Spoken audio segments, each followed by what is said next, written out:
What's up, guys, and welcome back to House Flipper 2. If you're enjoying this series, make sure to leave a like on the video. It would be greatly appreciated. In the last episode, we completely restored this previously abandoned Seaside cottage, all the way down to even the paint color. But I'm going to be honest, we're probably going to end up changing that in a couple of rooms. We already did a full flip on the lavender house, so I don't really think we need to paint anything lavender ever again. But what we need to do today is start to furnish the entire property. So we need to figure out what sort of configuration, what sort of layout is going to work best in each and every room. And I think I want to get started back here in the master bedroom. A couple of you had suggested maybe flip-flopping this closet with this bathroom, basically making this an attached master bath. And I like that idea. However, the way I'm looking at it is like, if you have friends over, you're all hanging out in the living room, somebody gets up, they need to use the potty, they're gonna have to use your master bath rather than just having sort of a communal bathroom on the main floor. Does that make sense?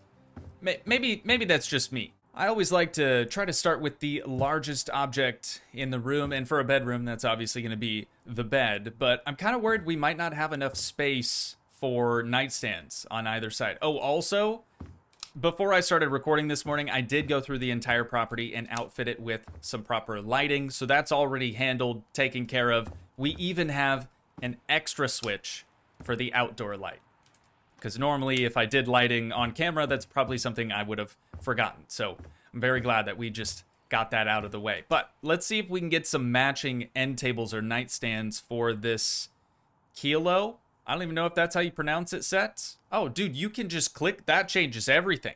You can just click on that. I had no idea. But here we go. Nightstands. Easy as that. We do have to make them look the same, though. So I was going with ebony wood on this. And then this just needs to be a brighter white. The handle's in black iron. That's totally fine. Oh, dude, these are tiny.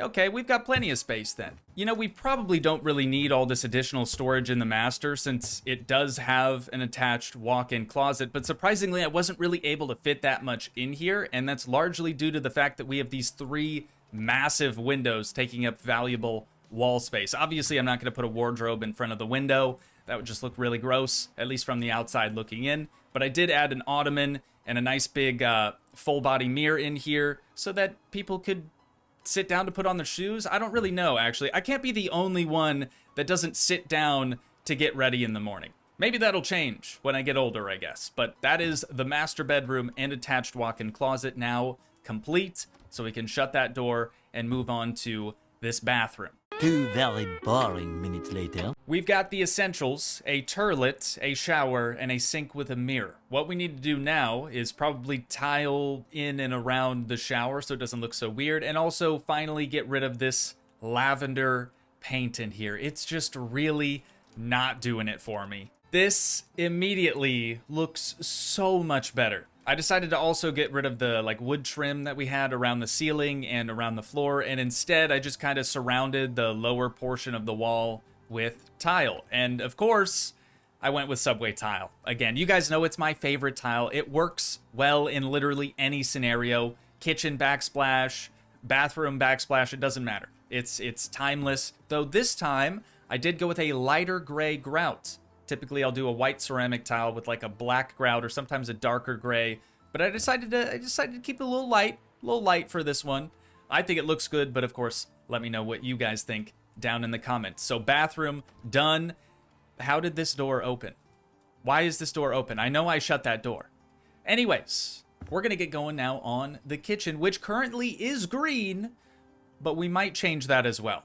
We'll see. It's gonna take me a little while. I'm gonna start on the cabinetry, and we'll kind of go from there. Many minutes later. All right, I might have overdone it a little bit, just a tiny bit with the subway tile. But I did try initially to do a proper subway tile backsplash, right, where it starts at the countertop and ends somewhere just below the upper cabinets. But I wasn't really feeling it, mainly because the walls were still green. So I tried painting them several colors, and nothing was really sticking. Nothing was really doing it for me. So eventually, I ended up tiling almost from floor all the way up to the ceiling. And now I'm finally happy with it. But something that was important that I focused on with this kitchen was adding in the smaller decorations, stuff that we forgot to do with the lavender house, most notably a stovetop.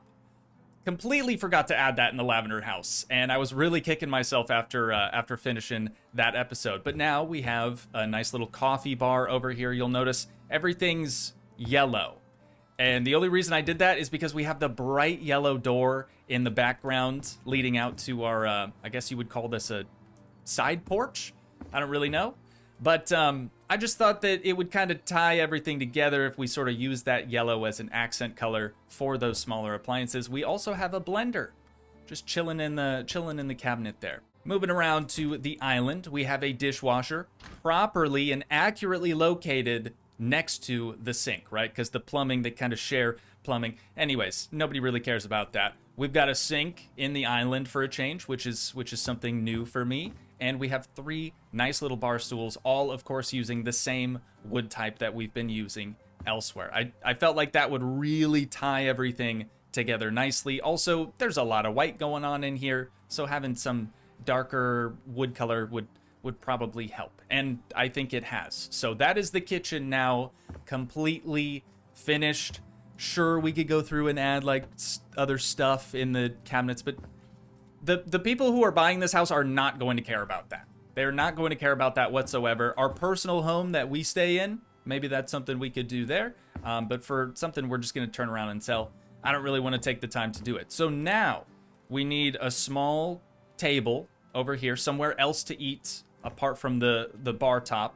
And then living room, I'm kind of torn. I'm tempted to make this sort of the entertainment wall. We'll have a TV, nice little entertainment center. Maybe a coffee table, but we might be pushing it. The space is on the smaller side. We'll put a couch over here, potentially a smaller chair, lamp in the corner. But that'll be it, right? For the main floor, we've got this master done. We've got the bathroom now complete. Wow, that is so much brighter than it looked before. It's fine.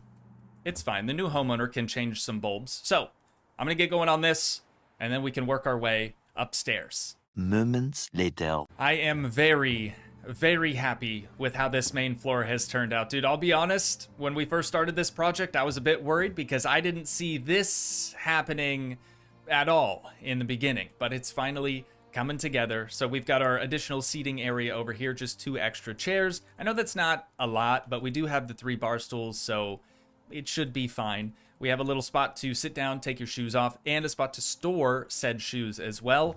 Proper speakers in a living room for once. We've got 2 speakers, one on either side of the couch over there. We've got 2 more, one on either side of the TV. We have a console, a proper stereo, and of course, our Toogii spec controllers. Couple of hooks over here just to hang some stuff up. I wasn't able to fit a chair.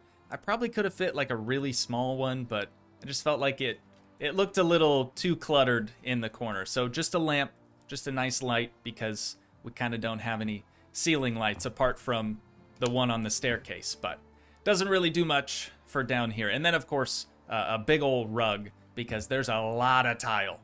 There's a lot of tile here on the main floor. So just something to help break it up just a little bit. What's going on outside? What the heck? All right, I'm gonna pretend like I didn't see that, and we're gonna make our way upstairs.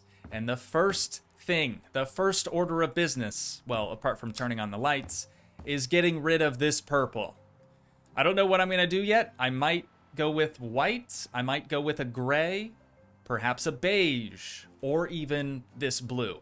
But purple is not the move. More moments later. What we have behind this door is what I would consider to be a gamer's paradise, as far as bedrooms go, that is. And yes, I did decide to make them a scooter kid, which is just something that they're gonna have to learn to live with. But our setup is pretty similar to what we have on the main floor, and honestly, there's no real need to have it down there anymore, but it doesn't hurt to have 2 consoles and 4 Toogii spec controllers, right? We also have a stereo, and rather than doing speakers on either side of the TV, we just have a simple sound bar smack dab in the middle. Actually remembered to add headphones this time. He's got a Nerf gun, robot, toy car, PSP, mid-tower PC, monitor, keyboard, mouse, desk, gaming chair, the whole 9. I mean, this thing is really decked out pretty solidly. 2 nightstands, which I know is kind of weird. One for the alarm clock, one for a table lamp. The bed is on the smaller side, but since this is a kid we're talking about, I don't think they're going to complain whatsoever, especially when they see just like how kitted out this bedroom really is. It has a scooter. What more could you ask for? But back into this room, we got to do something different in here. This was actually originally a bedroom, but it is way too small for that. So I was kind of toying with the idea of doing a closet. I was kind of toying with the idea of doing a full bath, and I think the full bath needs to happen. Main reason being, this can't be a full bath.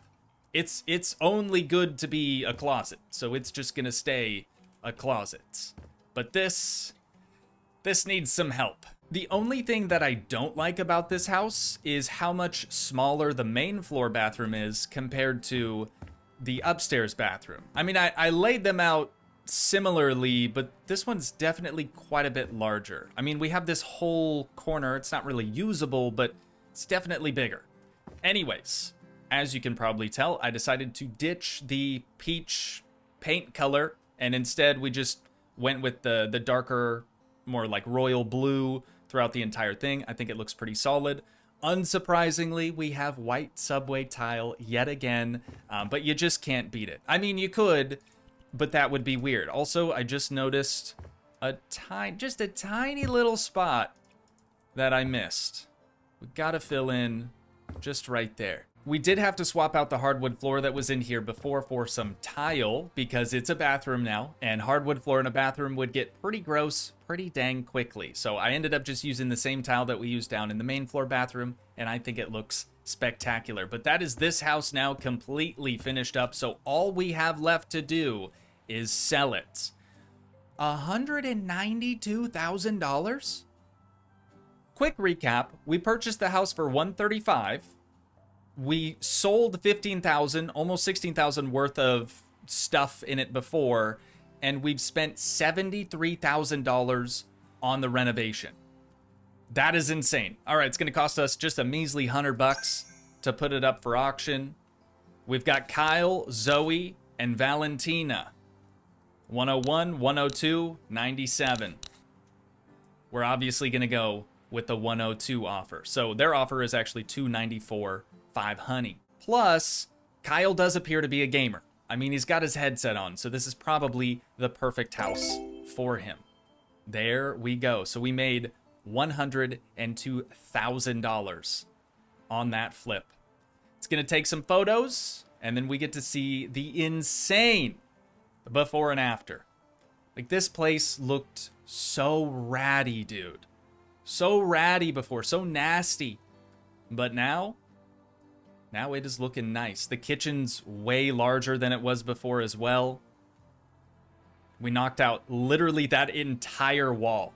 Like, the kitchen was closed off. It was walled off from the rest of the room. And just opening that up changed so much. We've got the new bathroom upstairs now. That used to be a very, very small bedroom. Now just a large bathroom.